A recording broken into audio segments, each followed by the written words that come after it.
been pledged to marry Joseph when God told her that she would bring Jesus into the world.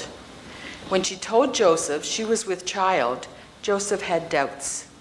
An angel spoke to Joseph and told him not to be afraid of the marriage to Mary. Listen to Joseph as he shares about his son. Joseph: my father taught me so many things. He taught me to love the smell of freshly cut wood and the feel of a tool in my hand.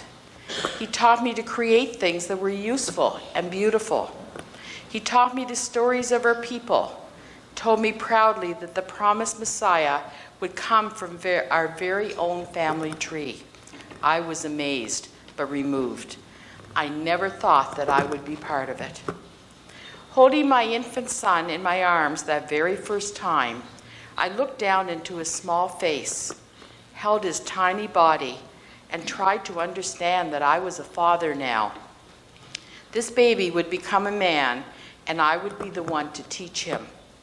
I would tell him the stories of our people, but I would tell them much differently than before. I was no longer removed in any way. The stories would be about him, all the stories that had always been about him. I held him tightly to my chest. He was so small. So much was on those tiny shoulders, swaddled and covered in bits of hay. None of it made sense.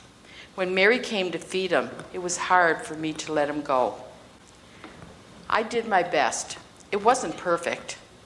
One day when Jesus was about 12 years old, Mary and I accidentally left him in Jerusalem. When we realized our mistake, we were frantic. We found him in the temple with the teachers. Mary was the first to speak, but I was the first one to greet him. Just the sight of my boy standing there, no longer a boy, but a young man, stopped me in my tracks. He asked questions that had never occurred to me before, and he gave answers that healed a part of me that had been broken for a long time. He was my son, but he was more than that. I had known who he was, but I had not fully understood who he was.